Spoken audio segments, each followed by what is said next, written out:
Tapi ada beberapa kejadian juga berbeda orang ke kamar.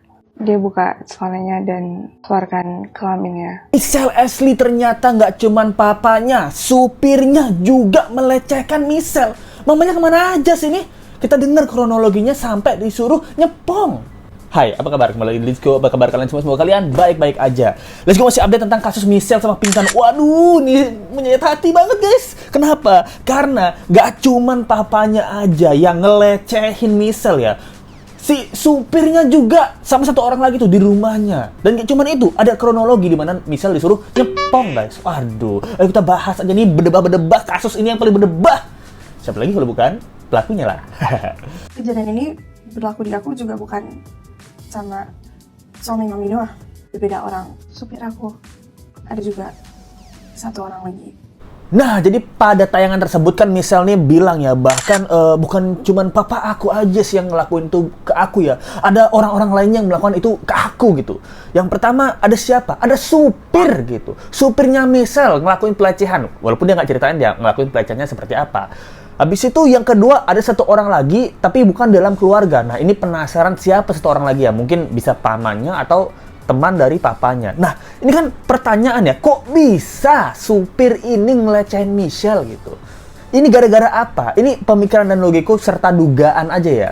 Ini kan jangan-jangan papanya itu kan melecehkan Michelle. Rumornya udah kedengeran. Apalagi supir kan di satu lingkungan ya. Jangan-jangan supirnya, wah, bapak aja boleh. Masa saya enggak, Neng? Betul kayak gitu ya? Atau jangan-jangan bapaknya sama supir nih klop, sering cerita gitu. Kamu tahu lagi mungkin nyupirin bapaknya kan? Si suaminya Pinkan Mambo. Kamu tahu nggak si Michelle itu? Wah, kemarin itu saya suruh pegang-pegang titit, dia mau loh. Beneran gitu ya? Ah, masa sih, Pak? Iya, bener. Masa kamu nggak percaya? Kalau kamu nggak percaya, coba besok kan kamu nganterin Michelle. Coba deh kamu suruh. Pasti dia mau. Kan dia masih kecil. Nah, jangan-jangan kayak gitu. Berdebat juga nih. Kok bisa nih supir ngelecehin majikan? Nah, ini pertanyaan Let's Go ya. Sampai supir ngelecehin majikan, berarti kan benar-benar tidak ada perlindungan untuk Michelle ini. Dan juga pasti supir ini tahu kan, sampai dia bisa melecehkan Michelle, berarti kan dia tahu, oh ada satu kejadian di mana Michelle ini dilecehkan dan Michelle diam-diam aja. Dia sebagai supir mencoba peruntungannya, bangke. Oh, ada yang komen juga, KPAI mana, Komnas HAM anak mana, Komnas Perempuan mana, nggak ada, mana, mereka sibuk ngurusin apa, ngurusin kemarin Putri Chandrawati serta anak Ferdy Sambo. Nah, itu baru gercep, wah anak jenderal nih, Komnas anak Kak Seto langsung melindungi anak dari Putri Chandrawati. Hah, Komnas Perempuan melindungi Putri Chandrawati. KPAI, aduh sibuk ngurusin Agnes Mario Dendi. Waduh, nggak ada. Itu yang udah pasti korban seperti Michelle ini, aduh nggak sempet nih. Mungkin kayak gitu ya. Ini pertanyaan, soalnya kalian ini pada kemana? Ada kasus segede ini udah agak lama loh ini. Diam-diam baik. Sering dugem. Mami sendiri yang invite aku. Nakal, dugem gitu. Ya, itu karena mami sendiri yang ngajak aku. Nah, dari tayangan video ini kan juga ternyata Michelle ini tuh kan dituduh sama Pinkan Mambo ya.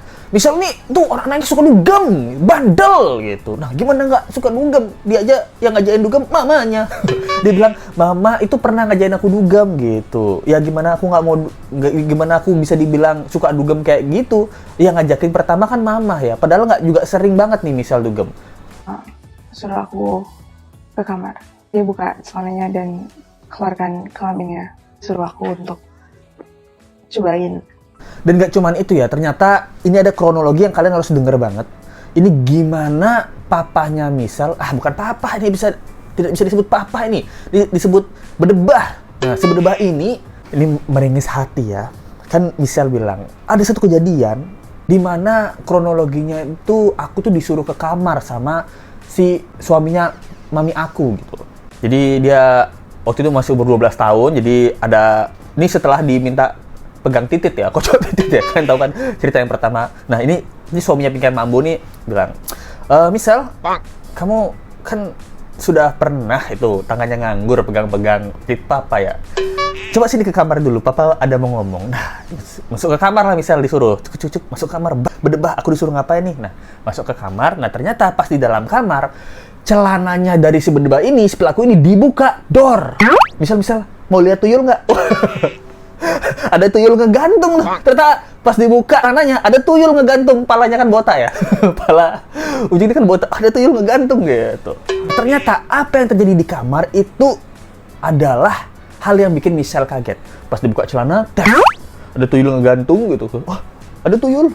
Si ayahnya, si Bedebah, suaminya Pinkan ini mengatakan, Michelle, ayo kamu cobain. Gile! Emangnya kue nastar, cobain satu. Nah, dia mengatakan bahwa si suaminya Mami ini nyuruh aku tuh nyobain pala tuyul ini gitu. Si kepala tuyul ini gitu. Nah, tapi dia tuh kaget. Nah, dia di sana, gue nggak tahu ya, dari penjelasan dia sih, dia bilang sih dia menolak. Dia mengatakan itu enggak, no, dia bilang gitu. Nah, tapi dia merasa jijik karena si pala tuyul ini, itu kan dia pikirnya itu adalah organ yang mengeluarkan urin gitu, air kencing, makanya dia ngerasa jijik gitu, jadi dia merasa gross gitu, jadi dia bilang enggak. Nah, itu pertama kalinya dia bilang enggak buat nyicipin pala tuyul. Nah, siapa yang udah pernah nyicipin pala tuyul? Itu alat kelamin yang habis dia keluarin urine, so I feel very gross. 12 tahun. 12 tahun. Akhirnya, nah, tapi reaksi dari maminya ini itu bikin kaget banget. Reaksi suaminya itu adalah malah ketawa dan tersenyum gitu. Misal, ayo cobain pala tuyul papa gitu. No! Gross banget gitu. Jadi terus dia ketawa gitu. Mami kamu seneng nih nyobain pala tuyul papa. Masa kamu nggak mau nyoba? Apa gitu ya, ini pertanyaan ya. Nah, itu ini menyentuh hati, Mbak. Aduh, meringis banget. Dan Dr. Richard di sini seperti biasa, pertanyaannya nih memang kalau di Dr. Richard ya, itu mesum-mesum gitu. Setelah itu dokter juga tanya ya, itu umur berapa? Nah, itu umur 12 tahun. Nah, setelah umur 12 tahun ada lagi nggak kronologinya? Dr. Richard pengen cerita bokep. Bagaimana? Jadi dia mau menceritakan ada lagi tapi yang lebih parah lagi, dan ini nggak berani diceritain sama Michelle karena dia ngerasa sakit hati kalau inget-inget lagi. Nah, berarti kita bisa simpulkan Michelle ini sudah mendapatkan ruda paksa, mungkin ya. Ini karena dugaan aja ya, karena sangat menyayat hati. Gue rasa sudah mendapatkan ruda paksa alias perkaosan gitu. Pas Michelle cerita sama Pinkan tuh usir suami aku gitu. No, it's not true. Mami ada mengatakan sesuatu yang kayak bikin aku shock. Kamu keluar dari rumah ini, aku bakal bawa masalah kamu sama Michelle ke polisi. Kejadian Michelle ini tuh dipakai tameng buat mamanya supaya suaminya itu nggak pergi. Nah, jadi dari pihak Pinkan Mambo kan bilang, ini ya, waktu kejadian setelah dapat pelecehan ini, aku tuh udah usir suami aku gitu. Kamu ngasih lihat tuyul kesukaan aku ke anak aku kan? Itu tuyul aku yang doang harus nyobain. Nggak tahu ya gimana kalimatnya. Pergi kamu! Nah, itu katanya Pinkan Mambo. Tapi kata Michelle, enggak seperti itu. Nah, kejadiannya adalah mereka itu marah-marah, berantem karena masalah lain. Nah, setelah itu, suaminya itu mau pergi. Pinkan ini menahan, jangan pergi suamiku, jangan pergi. Kalau kamu pergi, aku bakal laporin kamu udah kasih lihat tuyul ke anakku. Nah, sekarang anakku jadi indigo loh, udah lihat tuyul ya, udah lihat pala tuyul. Nah, dia bahkan Pinkan ini menggunakan Michelle menjadi tameng supaya suaminya ini nggak pergi. Kalau kamu pergi, aku bakal laporin, aku bakal ke mediain dan bakal kasih ke polisi bahwa kamu udah kasih lihat pala tuyul. Suruh nyobain lagi pala tuyulnya. Nah, itu pala tuyul nangis. Pala tuyul kalau udah dicobain lama-lama nangis kan, keluar air gitu. Ini ada yang komen, semua orang boleh nggak percaya sama kita, tapi kalau mama sendiri yang nggak percaya sama kita, itu ampun-ampunan rasanya. Gila sih. Ini mungkin kenapa Michelle nggak berani speak up, karena masih kecil. Karena mamanya aja yang dia percaya aja nggak percaya sama dia. Apalagi kalau dia speak up pada saat tersebut ya. Ke orang-orang, mungkin reaksinya lebih dari mamanya yang nggak percaya sama dia. Makanya dia diam aja. Sekarang logikanya udah kepake, baru dia berani ngobrol gitu. Kamu tidak bisa mengatakan kamu percaya atau tidak percaya? Ya karena memang saya tidak ada di lokasi gitu. Saya tidak ada di lokasi. Sebenarnya ada masalah, ada cerita di dalam cerita ini yang kuncinya semua. Bahkan dalam tayangan videonya kan dia bilang, aku nggak lihat langsung. Kamu percaya nggak sih anakmu tuh digituin? Aku kan nggak tahu ya, nggak bisa bilang apa. Aku nggak lihat langsung gitu. Pinkan, terus gue kasih tahu ya, papanya aja, papa asli Eslin ya, nggak lihat langsung. Tapi dia apa? Dia percaya omongan anaknya. Masa kamu yang tinggal serumah nggak percaya omongan anaknya? Apanya Eslin yang di Bali aja tuh dia ditelepon dia percaya. Apa? Anakku dilecehin, bangsat. Papa langsung berangkat ke Jakarta. Langsung kita laporin polisi. Masa kamu harus lihat dengan mata kepalamu sendiri, Michelle diperkaos gitu? Aku tadinya nggak percaya. Aku kira Michelle yang godain suamiku. Nah, kan dia pernah bilang gitu ya. Kalau orang takut, ngapain dia di kamar?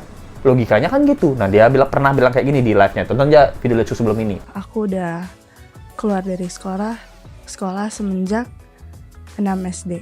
Schooling tuh bohong, nggak ada. Aku pernah homeschooling. Berarti setelah SD nggak ada dong? Nggak ada sekolah? Iya, nggak ada. Berarti kamu cuma tamatan SD? Iya. Nah, kabarnya misalnya tamatan SD gitu. Jadi setelah SD itu dia ada beberapa kali homeschooling. Tapi sampai sekarang dia pendidikan terakhirnya adalah SD. Nah, jadi uang sekolah mana yang dibayar sama mamanya? Hah? Ini pertanyaan ya. Ini berarti mamanya halu nih. Gitu, tumbal keluarga. Gitu. Jadi kalau ada 5 anak di rumah, tumbalnya satu si Michelle ini. Nah, ini pertanyaan ya. Takutnya kayak gitu ya, duga-dugaannya ya. Dijadikan tumbal ke suami, supaya suaminya nggak menceraikan Pinkan dan terus mesti bersama Pinkan gitu. Apa ini juga alasan Pinkan kerja ya? Pinkan kan bilangnya, saya terus kerja. Jadi yang melayani suami siapa? Udah ada tumbal di rumah. Udah ada anak. Dia aja lah suruh ngelayanin suami saya kan kerja. Nah, mumpung ada tumbal di rumah. Nah, ini kan jadi kayak gitu ya. Jadinya logikanya ke kanan ke kiri ke situ. Dan di cocokologi, jangan-jangan bener. Cocok juga. Kenapa Pinkan lebih suka kerja dan nggak diajak suaminya? Karena di rumah sudah ada tumbal. Jangan suaminya cerita dan udah tahu Pinkan ini udah lama. Kamu ngelecehin anakku ya? Nah, kan sekarang kamu udah ngelecehin anakku nih. Hasrat seksualmu di rumah udah terpenuhi kan? Ya, aku kan sibuk kerja. Jadi kalau kamu perlu apa-apa, anakku aja yang gantiin. Muka mirip-mirip dikit lah. Jangan-jangan kayak gitu. Nah, ini pertanyaan ya. Ini adalah pertanyaan dan dugaan ya gitu. Kenapa Pinkan ini kerja mulu, suami nggak diajak? Menurut kalian gimana tentang kasus kali ini ya? Tentang kronologi yang menyayat hati. Itu aja bisa saya sampaikan. Thank you banget yang nonton. Jangan lupa like, comment, share, dan subscribe video ini. Kita ketemu lagi di video berikutnya. Sampai jumpa lagi. Bye. Misteri makna behind the scenes video kriminal memiliki tapi tetap sopan.